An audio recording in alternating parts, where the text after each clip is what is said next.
Okay, so hello everyone. This is Damiano, and I'm here as usual with Jesse on the other side of the pond. And today we also have a guest who's in the other side, or overseas, the other side, who is Paul Morgan Stetler, who some of you might remember as the lead actor in cult classic, actually, FMV game Phantasmagoria Puzzle of Flesh. But I'll let Paul also do his introduction if he wants to say something about himself to start with. How's it going, guys? Nice to. Thanks for having me on. Yeah, I was the actor who played Curtis Craig in Phantasmagoria 2, and I'm currently running a YouTube channel where we are talking with numerous creators of these retro games from the '90s and 2000s, and it's been really fun talking to the folks who made games that so many people have such fond memories of. Yeah, and it's a pleasure talking to you because I remember there was a very specific time we're talking about like 15 years ago more or less where everyone was looking out to try to find all these actors who played roles in many Sierra games for Gabriel Knight, The Beast Within, and Phantasmagoria 1 and 2, and no one could really find anyone. I mean, I remember once found like Dean Erickson, the guy who played Gabriel Knight in The Beast Within, and it was like, oh, this big news of, oh, I found Dean Erickson. But I remember, I don't think anyone actually found you at the time, or at least I don't remember hearing anything about it. Strangely, now, yeah, now we're here, we're talking, and it's still pretty strange. I think still back then in the like 15 years ago mentality. So let's talk about it a bit. How and when did you decide to come back and like accept this little bit of fame from the 90s? That's a good question. I think, over I've told this story a few times, but I'm happy. Yeah, but over the years, after having done, when I did the game, when we produced it back in '96, um, I'm not a gamer myself, so it was an acting job that I did, and I knew it was a big job. I could tell how it was a big budget game, and I had the lead part in it, um, and then when the game came out, it didn't do. I don't think it took the gaming world by storm. It didn't do bad, but it didn't do that well. Mhm. And I think the FMV phenomenon kind of ended shortly thereafter. So it didn't do much in terms of advancing my career as an actor, and so I just moved on. I never really thought much about it. I took some footage from the game to add to my reel as I was trying to get more work, but then I kind of forgot about it. So as the years would go by little, once Facebook showed up in 2008, all of a sudden I would start getting these messages saying, "Hey, are you Curtis Craig?" And so people kind of found me, and then I run I run a literary reading series called Letters Aloud, and I have a small YouTube channel for that.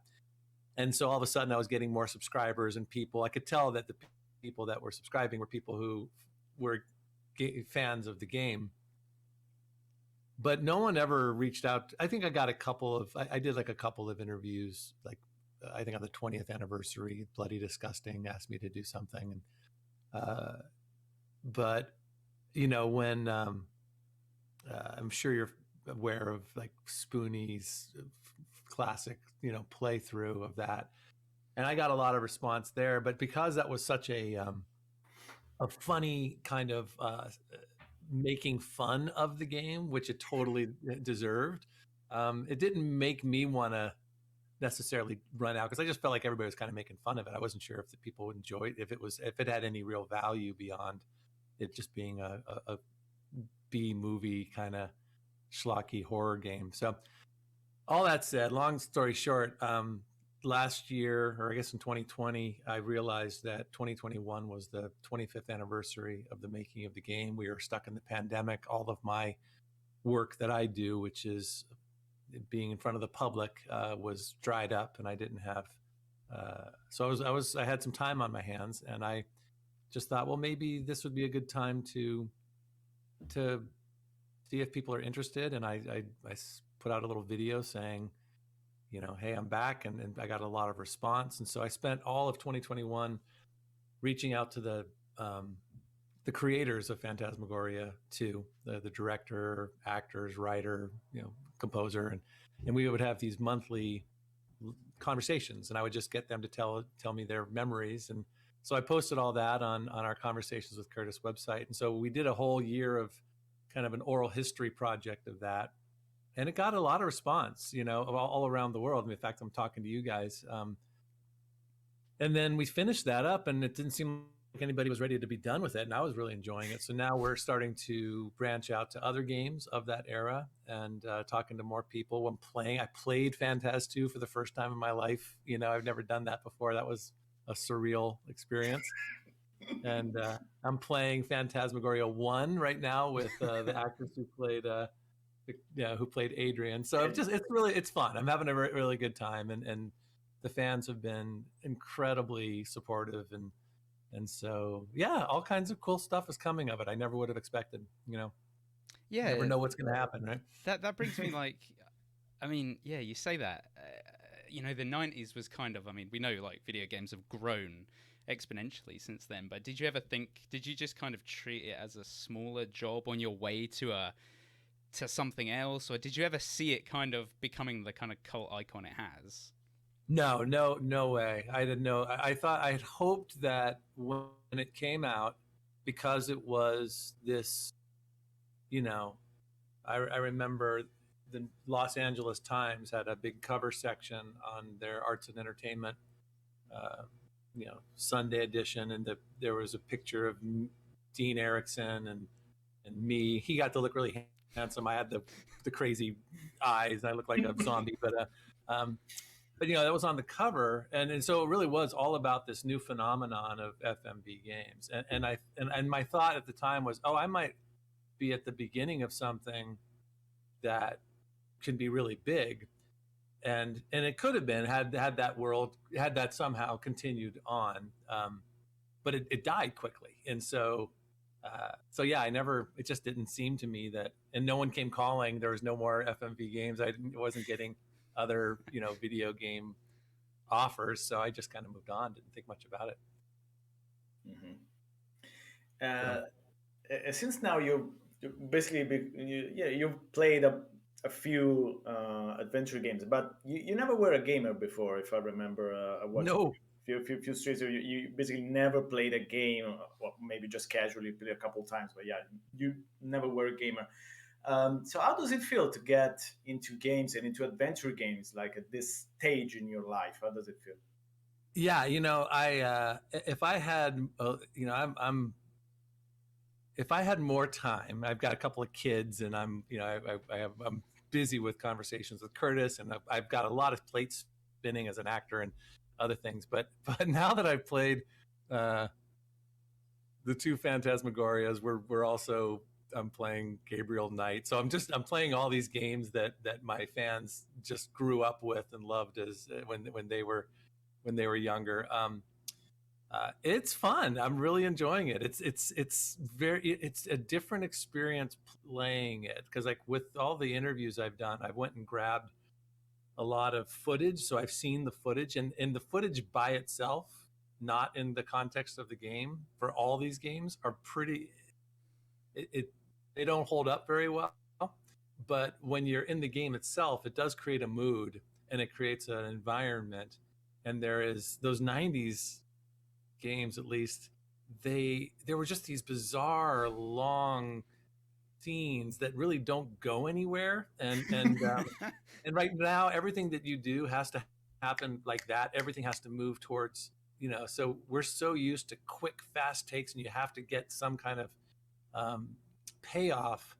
And what's interesting about those games is that it's just so slow, and you really do just kind of get caught up in this world, and you can kind of wander around, and I'm really enjoying it. I'm eventually hope that whatever Conversations with Curtis becomes, that we start to move into newer things as well. I'm really curious I mean, I think right now my fan base is people that love these older games, and since I've never experienced them, I should try that for a while. But I do want to mix it up with more modern FMV or more modern point and click, and just kind of see how things have changed. I'm still a babe in the woods, but I'm really into it. It's fun. Mm-hmm. Yeah, because basically when you join the world, let's say, of FMV games, they were on their way out, because yeah, around 96, 97, basically that's when the adventure games, I mean FMV in particular, were on a downward slope. But yeah, after that also adventure games became pretty much out of fashion, and yeah, they were gone by 2001, and all that story about death and rebirth that we know by heart, and we try to forget, actually.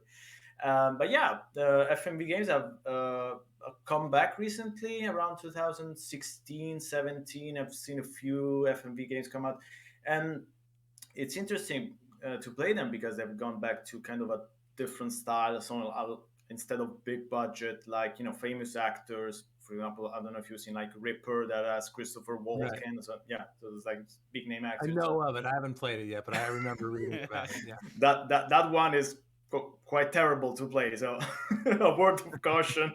That one is not as fun as Phantasmagoria, I tell you. The puzzles are terrible. But Walken is fun. That at least that part is good. But yeah, anyway, yeah, right now FMV games have gone more of a Hindi movie, like, so smaller budget productions, so no big name actors, and Right. I think it works much better because you can have more focused production. So instead, as you said, of this long scene that don't seem to really go anywhere, they're like more focused, because they work on a smaller budget as well.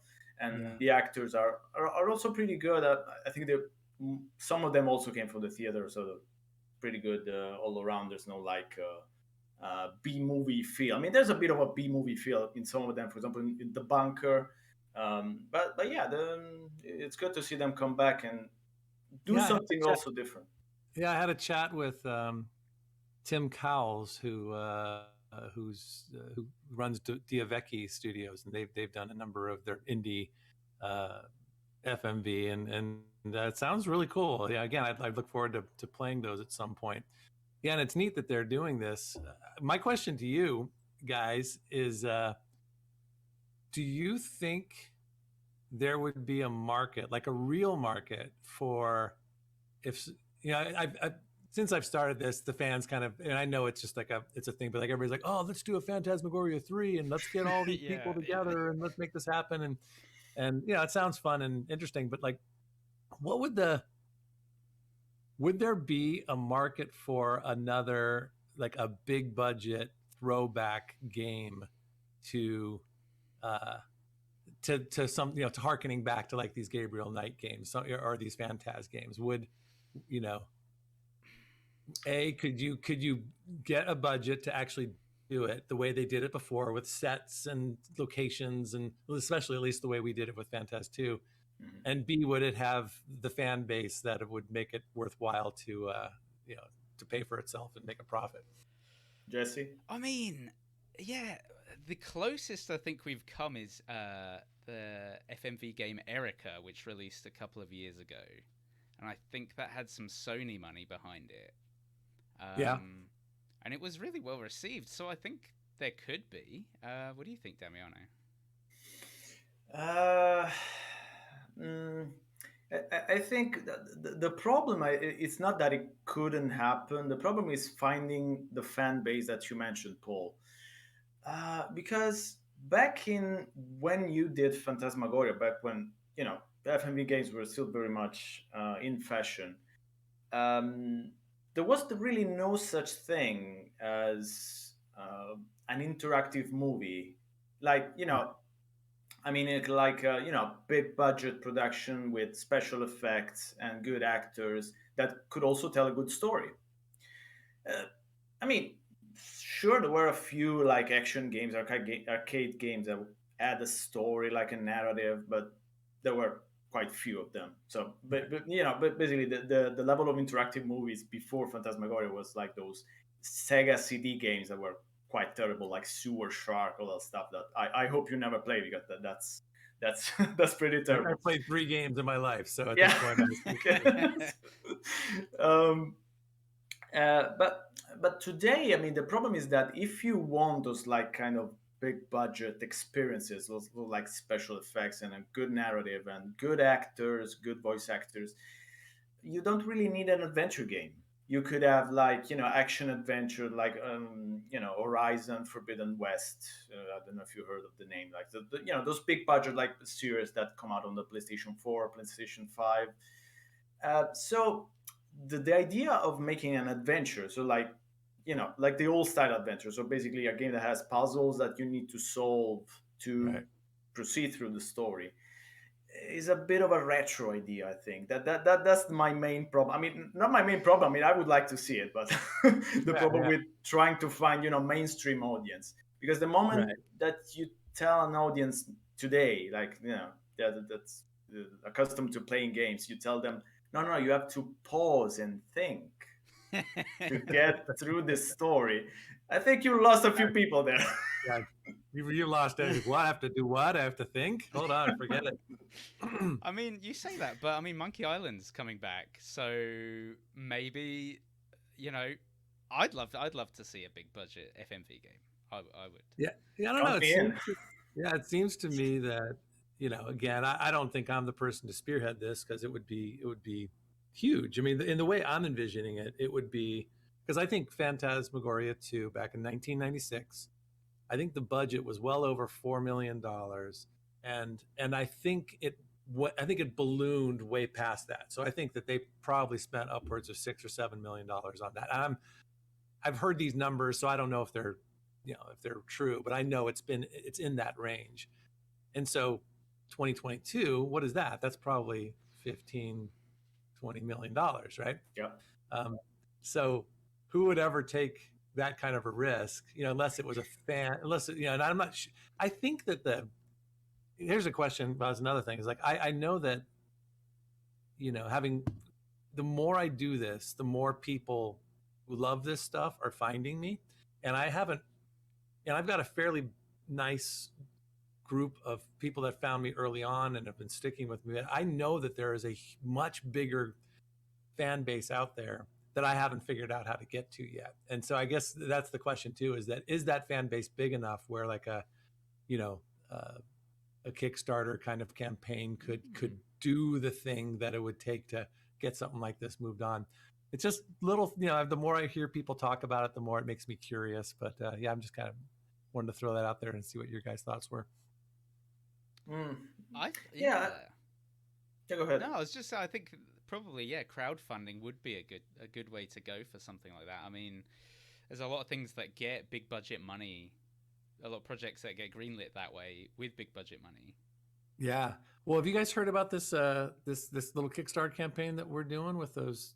Did you hear about the tapes that we found? Yeah, I'm the one that followed the original tweet. I think I mentioned you in the original tweet like months ago when those tapes came out. Well, you probably were the one who pointed out. Yeah, I think so, because it was one of my Twitter contacts. So basically, I will briefly tell everyone what apparently we. Someone has found some of the original tapes of Phantasmagoria 2. Okay, it's not called Phantasmagoria 2, but we'll call it Phantasmagoria 2, Puzzle of Flesh. And it's probably, of course, not the whole game, because they were used for translation, so probably it's just the dialogues. But we still don't know, I think, what it's on the tape, so who knows? I mean, we'll, of course, we would like a big we. To restore those tapes and maybe work the way towards a HD restoration of Puzzle of Flesh. That's exactly right. Yeah. So I think when most of these games, whatever the original footage was shot on these beta tapes, all those tapes disappear. And I think especially with Sierra, because from my understanding, when Sierra went down, it was a pretty ugly moment. And I think a lot they talked about, like, I don't know, they did something where they were just gutting stuff and throwing it away and burning it and stuff. So I think that all the original tapes for all of their stuff is gone. But this a guy in France, his Twitter handle is Words of Magic, and he one of his jobs, or what he's been doing for years, is he translates games into French. And so he was working for a company, and he saw these 5 VHS cassette tapes that had all 5 chapters of Phantasmagoria 2. And he realized that they were just going to get thrown away. He held on to them. I think he threw it up on Twitter a while back. And so I finally got around to me, and I just thought, and he's like, I'm happy to get these digitized. And so we started a small Kickstarter campaign just to get him to go to the video transfer shop.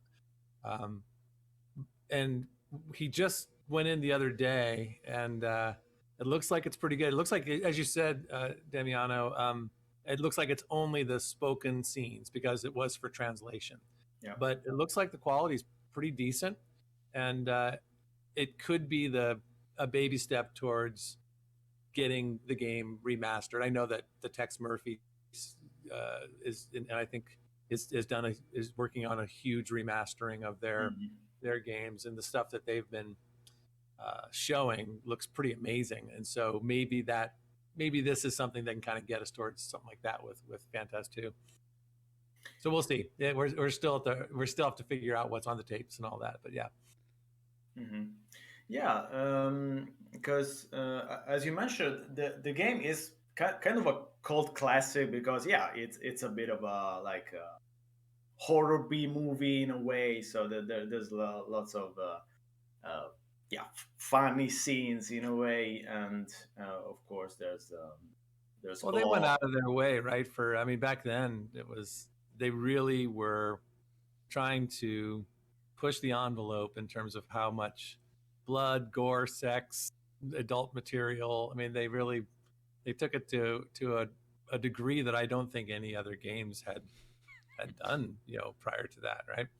Mm-hmm. Yeah, luckily, as opposed to Phantasmagoria, which features, an infamous rape scene, at least Puzzle Flesh does not have that, so that's at least one content warning. Probably not the best choice. I think they might. I imagine they may regret that choice these days. Yes, that's one content warning that at least for a Puzzle Flesh we don't need, which right. is pretty good. But there's something else I wanted to mention quickly. Is the way that there's a gay character in Puzzle Flesh who is Craig's best friend. Mm-hmm. And I also remember, but playing it at the time, I was quite surprised by the way he was written. It was a pretty sensible way. It was a pretty well-written character. Of course, he's a bit of a joker. He makes a lot of jokes also about about himself and all that. But he's a well-rounded character. It was, for 1996, finding a gay character who is actually a character, so not just like a joke or anything else, I think was pretty important. I think the fans mentioned it to you quite a bit, Paul, right? Yeah, it's huge, and I've said this. I wasn't aware of it, nor I think was Paul Mitri, who played the character of Trevor. We both come from the theater, and in the world that we were in, sexuality and different lifestyles or choices or otherness was kind of just accepted. It was kind of the rule that I didn't, so I didn't see that as anything. So when I read the Trevor character, it seemed like that was pretty natural.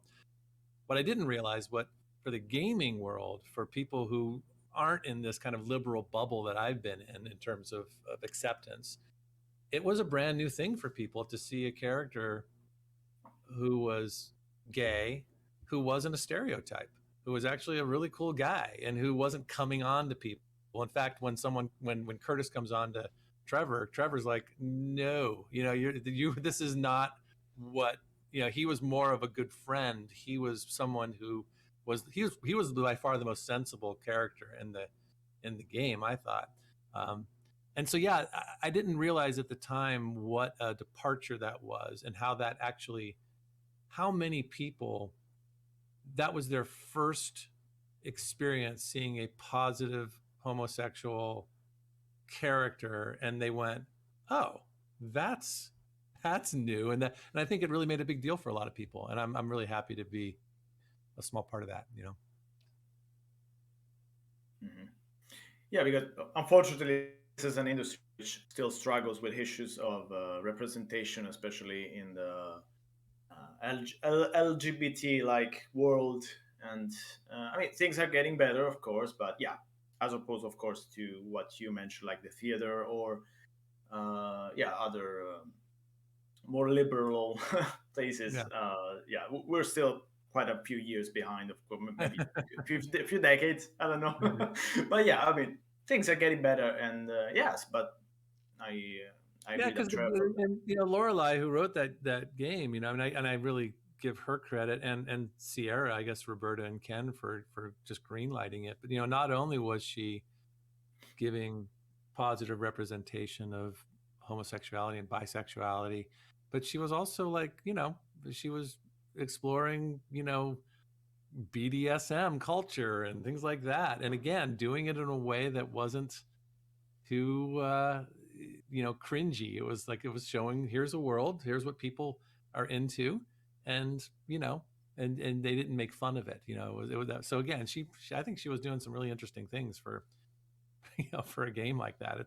I can see why that game didn't wasn't a huge hit, because it was dealing with so many things, and B has found this it just continues to find this following as the years go on. Yeah, because that's what's interesting, I think, about Puzzle Flesh, especially because the first Phantasmagoria is, as I usually say, like an horror B movie Yeah. which goes to some strange places, to some extreme places, but it's just a Yeah. or B movie horror, which might be good or bad. Yeah, depends on your tastes, but that's just it. Well, Puzzle of Flesh can be enjoyed also on other layers, not just as a good B movie horror, which I think it is, but Yeah, it yeah, deals with mental health. It deals with yeah, it deals with so many, and it's funny because having finally played the game, and I'm curious what your guys' thoughts are, but when you play that game, it really is this immersive experience. Like, you can, it's funny because you'll go into Curtis's cubicle, and by the time you looked at all the emails and solved the puzzles and wandered around the cubicles and visited people, you actually feel like you've been at work all day. Yeah, right. You actually feel like you've been, you just feel like you have been in WinTech, and you've put in a good 6-hour day before you go back to the dreaming tree or whatever. So it was I didn't expect that feeling of just being immersed in that world. And that was kind of cool. Mm-hmm. Yeah, because that part of the game especially is very like 9 to 5. It Yeah. doesn't it doesn't really have puzzles per se. I mean, there's not like to do things that you have to connect together or like find Right. pixel hunting. The kind of usual thing that you You have make probably. phone calls, you have Yes. email, Yeah, you have to have go, all these have to things. talk to the colleagues, and have to go to the water cooler and have a small break. And if you don't go to the water cooler for some reason, that game just that doesn't progress. Right, right. Which once you get accustomed to it, you think, yeah, I mean that makes sense. But yeah, I also was quite strange. The first time that I played, I had to go to the water cooler to progress the story. Why? But yeah, it makes Yeah. sense. I mean, that's really a good 9 to 5 simulation, so it makes sense. So yeah, and but since we're talking a bit about puzzles, of course there's something. Have you finished Puzzle Flesh? Have you played it through all the way? Okay. So you probably know what I'm getting at. The final puzzles, the final puzzle actually. Yeah, already you're making the face. Yes, that's. Yeah, I've read somewhere now. I don't remember, so I might be misquoting, but it really felt like they had to end the game on a sort of difficult puzzle. Like you have to make something that makes sense for the end. So it has to be the most difficult moment in the game because it was the 90s, so they still thought that you have to create obstacles for the players, so not just a good story, but also the obstacles. Yeah. And so, how did you feel about that final puzzle, which involves all the strange shapes and alien stuff, and it goes into that weird direction? It was, luckily I have, I have a wonderful associate who reached out to me early when I started conversation with Curtis. His name's Daniel Albu. He's a game developer from Hi, Israel, Daniel. and he's awesome, and he's become, you know, he's become my partner in this whole project.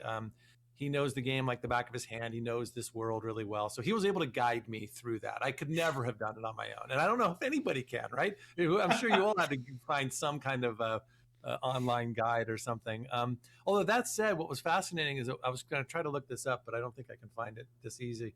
But one of our fans, who has, and I'm pretty, uh, um, he has I guess he's autistic in some form or another. He has a form of autism. He said that game he totally was able to do on his own. It totally made sense to him, and the way his brain is wired. He didn't, and so he talked pretty eloquently about, like, oh, okay, once I kind of knew this and this, it didn't take me any. So I do think that was interesting to know that whoever designed this game designed it for a certain way of thinking that most of us aren't able to put together, but it did make sense for some people. That's really So, interesting, actually. yeah. I'm trying to give it a little bit of credit based on that, but yeah, in general, that was impossible. Also, I also feel like the reason Phantas 2 never sold as much as it could have is that no one could get out of Curtis's apartment in the first chapter for the first 5 minutes. And I think people were like, oh, screw it. And they just stopped playing because they didn't realize you had to get the rat to go under the couch or whatever. So I think you don't want to start with an impossible puzzle to start your game. Yeah, that felt very Sierra. I mean, if you play other Sierra games in the future, you will probably realize that they had this fascination for like this difficult puzzles that you really could not figure out for the life or death of you either. And so, Usually yeah, death. yeah, usually that, yes, especially yes, that, yeah, because they also had such interesting stories and characters, and sometimes it's a bit of a shame that many Sierra games you can't really recommend them, with like lightheartedly, because there's all these difficult puzzles, and even when talking about Puzzle of Flesh, like in the last podcast, I remember a couple of times um, that everyone agrees that it's a very good game, basically up until the end. Then it goes into the weird alien subplot. Spoilers alert, sorry. And basically, you lose a lot of people by doing that weird kind of plot twist, Yeah, and then it you doesn't. also put the puzzle. Yeah, it doesn't. It doesn't.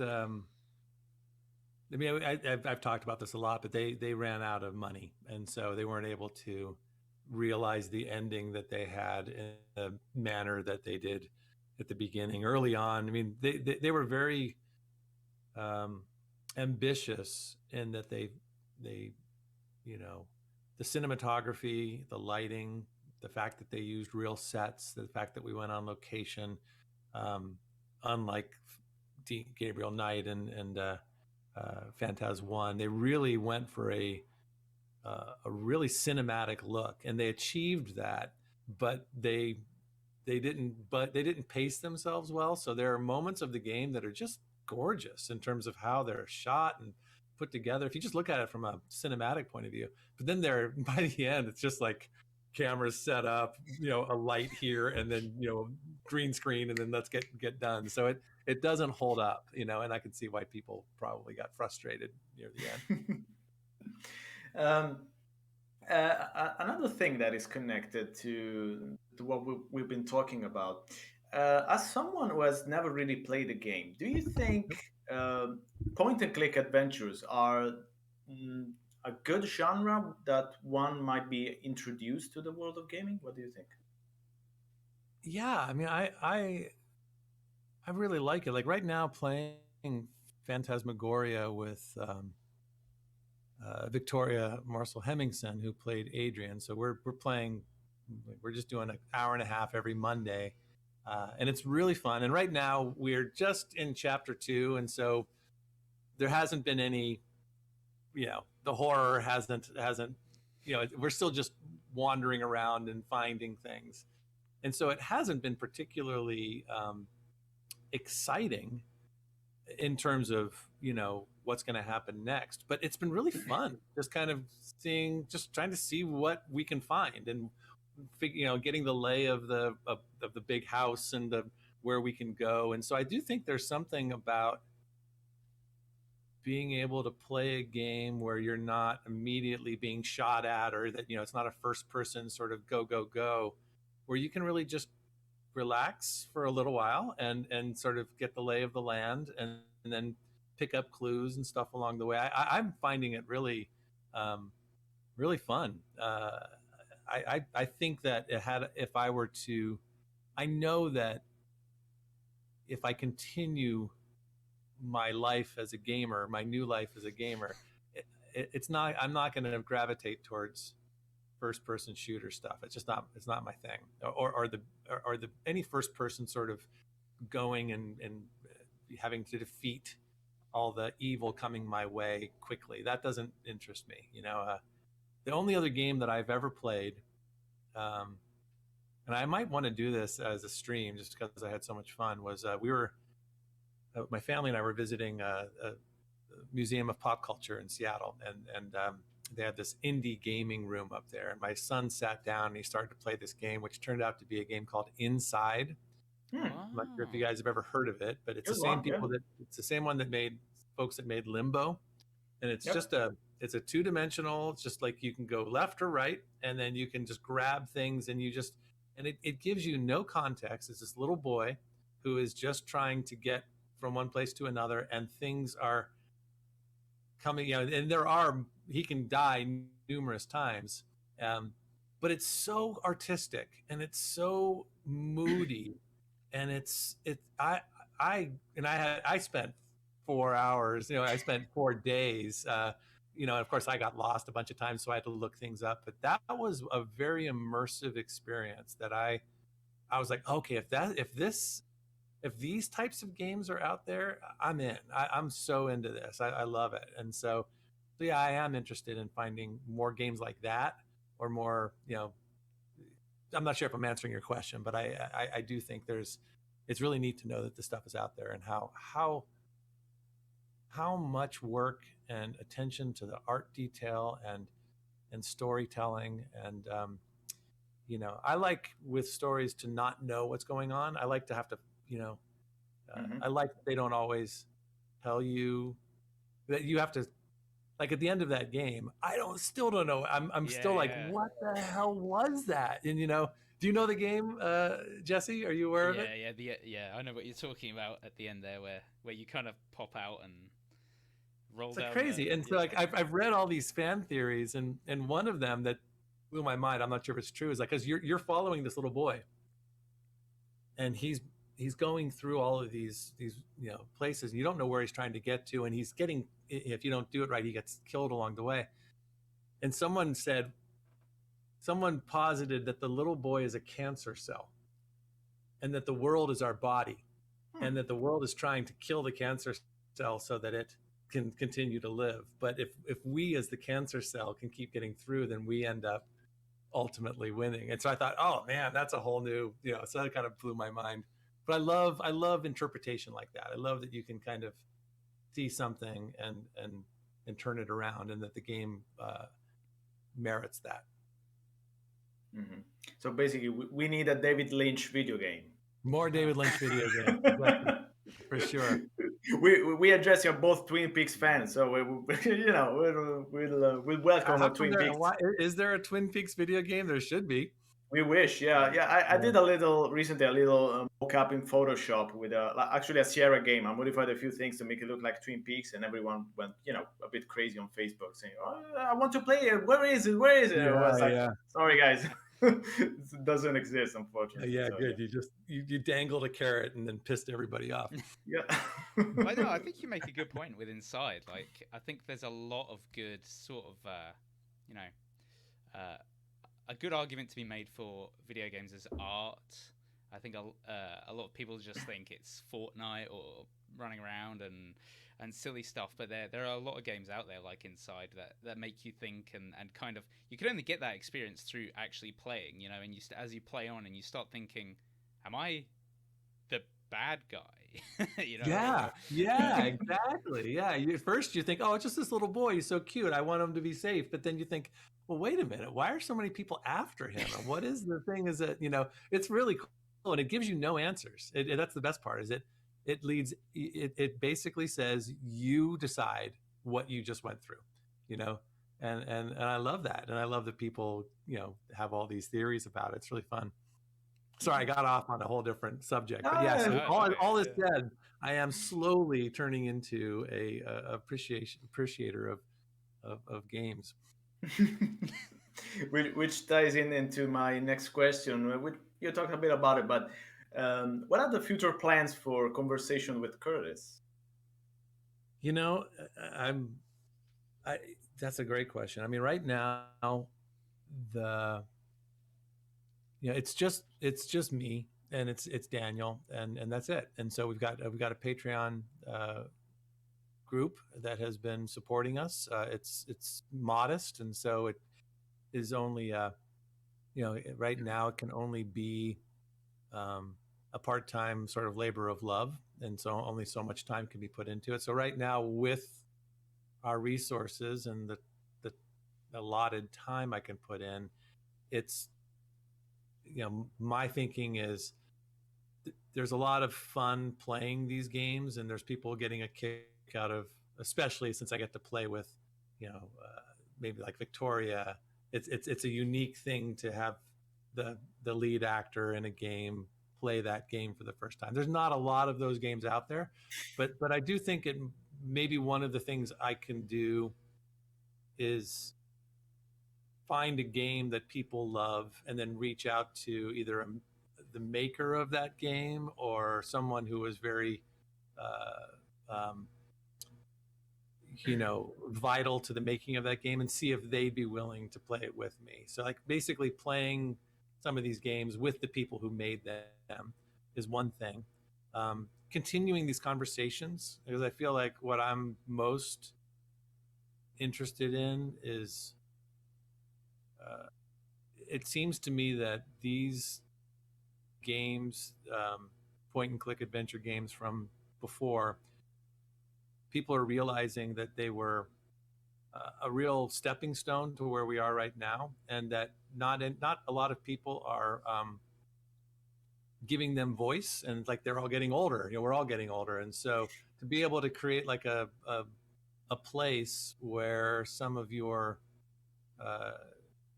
gaming heroes can have a conversation and talk about their experience, I think there's something valuable to that. I don't know if I want to stick with. I mean, I'll be curious what you hear your thoughts, but I don't. There's a part of me that's like, do I focus on the talent, the voice talent or the acting talent or the people that were part of it, because that's kind of the world that I come from, being an actor, or do I reach out to the directors or the programmers or the makers, which isn't really my thing, but still, or do I do a combination of both? I'm still trying to, like I just did an interview with Robert Holmes, who is the composer for Gabriel Knight and a number of other things, and he was awesome, but I'm not getting as many views as I do when I do like I just did another one with the guy who played Bob Arnold and Don Berg, the guy who played the sort of the bad guy, not the bad guy, but the office drone guy, and that has gotten a ton more views. So I'm just not quite sure what my audience is most interested in. I'm curious what you think. I think you're partly right in worrying about expanding this to developers and programmers, because even though I personally would be interested, for example, but this will bring a whole lot of different discussion than the ones that you could be having with an actor or voice actor, or someone that comes from your background in a bit. uh, so I don't know, but It's funny what. because I have, being in the world that I've been in, I have probably a dozen friends and acquaintances who are actors who have voiced numerous parts in numerous games. Now they're in games that are not, that aren't in the realm that I've been in right now, um, but I do think it would be fun to talk to them, because they're friends of mine and it's a fun conversation. And I'm sure most of the people have heard of or maybe played some of these games before. So, but that takes me in a whole different direction. So I don't know. Right now, everything's up in the air. I'm enjoying doing this, and I do think that creating a channel devoted to talking to artists who make video games um, seems like something that is of value. And I feel like, if I keep doing this right, there potentially could be some sponsorship behind it. There could be some way to get this to a bigger audience. But yeah, as you guys know, we're all just trying to figure out the best way to grow our brand, right? Yeah, I think that's the thing is, the internet is a fickle place, and it's hard to tell sometimes. Sometimes we, we'll do a podcast with someone, and it'll get a lot of attention, and you'd never expect it. And then other times, you have a really good conversation with someone, and no one's interested, and you just think, It's okay, like, what the hell? Yeah, you never can figure out the algorithm. I always say you never know that if what you're doing is, Yeah. even if you think it's really good, you never know if it's going to be also good for like the internet. Yeah. So But I'll it's. tell you, the main thing is it has to, are we enjoying this? Is this worth it one way or the other? I mean, the fact that I'm talking to both of you, that we're in three completely different places in the world. I mean, this project has expanded my scope of worldwide connections in a way that I never could have imagined. I mean, as small as my fan group is, it's not like, it's a few thousand as opposed to tens of thousands, but it's all over the world. And when we do these live streams, maybe 60 people join us live, and then we get a lot more people who watch the recording. But they're everywhere. They're anywhere from Egypt to Mexico to I mean, there's a guy who's been watching us from Kyiv, and he's finding this to be this incredibly helpful way to take his mind off of the fact that he's in a war zone. It's there's a lot more to it than just trying to make this into a thriving business. Yeah. right, exactly. I think, and I think that's the kind of point is, there's so much to get out of it that isn't just, you know, business or Financial. money. Yeah. Yeah. Yeah, exactly. So it's been Yeah. pretty fun. Yeah, I'm never would have expected it, and I'm very honored to be able to do it, and hopefully provide some fun conversations and just some some entertainment along the way. Mm-hmm. Yeah. Right. So, Paul, where can our listeners find you if they want to delve deep Yeah, into the FMV games? Yeah, I And think just finding our YouTube channel is the first place to start. We've got all of got the whole history of Phantas 2 on there. We've got all the gameplay. So yeah, it's just the conversations with Curtis, YouTube. And if you like what you see there, and you want to be involved, then please think about joining us on Patreon. You can also, with a Kickstarter campaign to redigitize these tapes for a potential remaster, is still going. We have reached our goal, but our goal was just simply to do a transfer of the tapes just to see what's on them. If they're